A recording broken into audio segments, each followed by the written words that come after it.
Delivery.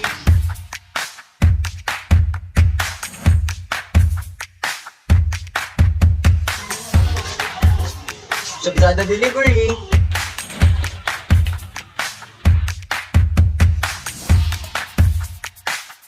Satisfied.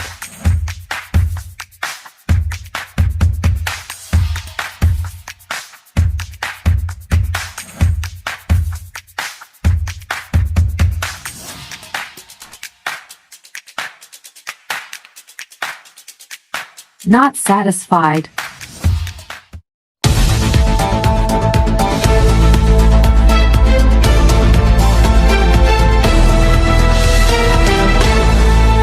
Good afternoon, Boso Nations. We are now live at TQM and we're here to report the latest news from Total Quality Management. As the pandemic spread over the world, our shopping habits also changed because of the booming of e-commerce. From the recent case of Shopsada and Lazabi, it demonstrates the benefits and drawbacks of online shopping.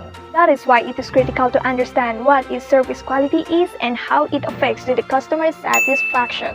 Service quality is a measure of how an organization delivers its service compared to the expectation of its customers. Customers purchase services as a response to specific needs. They say that a company with high service qualities offers a services that match and exceeds the customer's expectations. According to ISO 900, service is the generated result by the activities and the interface between the organization and customers to the internal activities in meeting the customer's needs. On the case of manufacturing, the final outcome is a product, while on the case of service, it can be tangible or intangible. For more detailed examples about the service providers, Shane Medular, please take the way. Thank you, Ms. Kalua. Service provider is an individual or entity that provides services to another party. There are many examples of service providers such as government departments, transport organizations, insurance agencies, publishers, software organizations, telecommunication service, training organizations, test laboratories, and many more. As we have seen in the scenario earlier, both Shopsada and Lazabi use a logistics service provider. Logistics or delivery service is a good example of service provider that is very rampant nowadays. Back to you, Ms. Kalua. Now, let us give the floor to Ms. Juana Rivera. Customer delight is the process of achieving customers' expectation to form a long-term positive view on the product and services you offer. Serves on customers for them to earn profit and help the consumers to get what they need and want. However, customer attrition is the downside, seeing the number of repeat customers, most especially when the enterprise does not reach the expectation of the customer. Just like what happened to customer number 2, surely she will have the second thought on buying to the same store because the store did not meet her expectation on the product given to her. And therefore, we have a saying, if a product is good, then the customer will come back again. If not, the product will come back. Let us hear more from Mr. Louis Enriquez.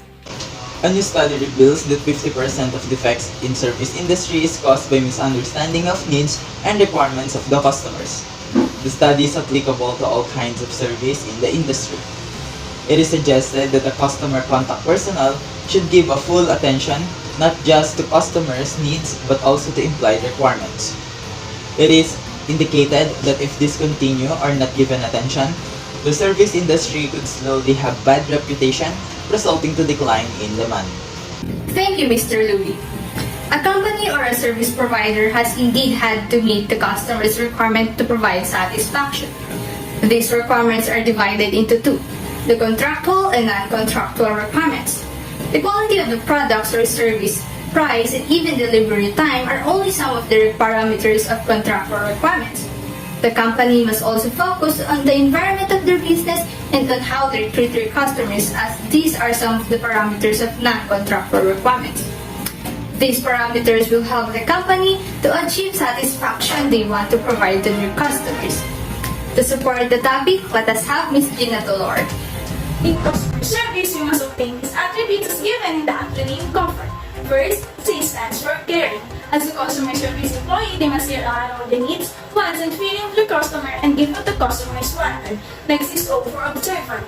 Being observant in a way that they understand what the customer wanted to tell, even in eye contact or body language only. And for mindful. Being mindful is essential in a sense that they should show their presence to the customer even if the customer should have late or even the requests are taking too long. And for friendly. They should have a lot of patience. Sometimes they might encounter a customer with bad attitudes, but still, as a customer service provider, they should be friendly no matter what. The second O is for obliging. They should be always ready and willing to do a favor and to go out of their way to help or serve their customer. R is for being responsible. They should be responsible in any conversation and inquiries of the customers. And lastly, T for tactful. They should always think for a better way to say the facts without offending their customers. Tactful handling will make customers understand and cooperate in completing the job successfully. Always remember the customer service attributes. Comfort. Back in studio, Ms. Calvin. Thank you, Miss Gina. And for Miss Febona Santo Domingo, she is now here at the studio to present us the Kano model. Miss Febona? The Kano model is a way of assessing the impact of service or product features and customer satisfaction. The three elements of Kano model are treasured attributes, which is the basic feature. The performance attributes that increase customer enjoyment of the product or service. The excitement attributes that gives surprise element that can really boost your product competitive edge. As you can see here in the Kano model diagram, if a product features don't meet customers' treasured attributes, their satisfaction level will be very low, while most products compete on performance attributes where a customer weights up one product against another and judge satisfaction by the availability of various features. But they may discover an excitement attribute that really appeals and gives them high satisfaction even if it isn't perfectly implemented. Three different quality levels. Basic quality. This falls into Kano's must-be category. These are attributes of a product or service that are essential to customers and that they take for granted. Conversely, not meeting these needs will leave customers unhappy and likely searching for another business to fulfill their basic needs. Performance quality. These attributes distinguish your product from others on the market and improve the product's performance in some way. The automotive industry is filled with examples of this. From the advent of automatic windshield wipers to today's self-parking and other smart cars. Excitement quality. These attributes create excitement in consumers. These can include attributes that fall into Kano's original attractive category. These are elements that whether they improve performance or not, generate excitement. Back in studio, Ms. Kaluan. Now we would like to hear to Ms. Eliza Gumatay about the customer feedback. Customer feedback should be given and tracked regularly. Here, it shows that customer 1 and 2 gave their feedback based on the satisfaction they got.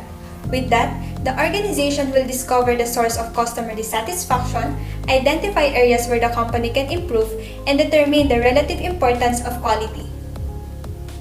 Giving client a feedback form at the end of each delivery process is the most popular method of getting feedback. And in order to gather an accurate feedback, it should be kept confidential.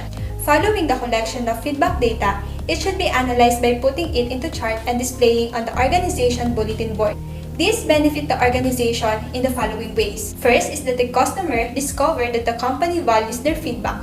Second is that the employee will inform about where they truly stand. Now, Ms. Resho will report about the customer resolution. Now that we know that each customer's feedback and complaint should be dealt in an independent manner, it is suggested to be through a number of open channels like suggestion boxes or an authorized person delegated to receive feedback.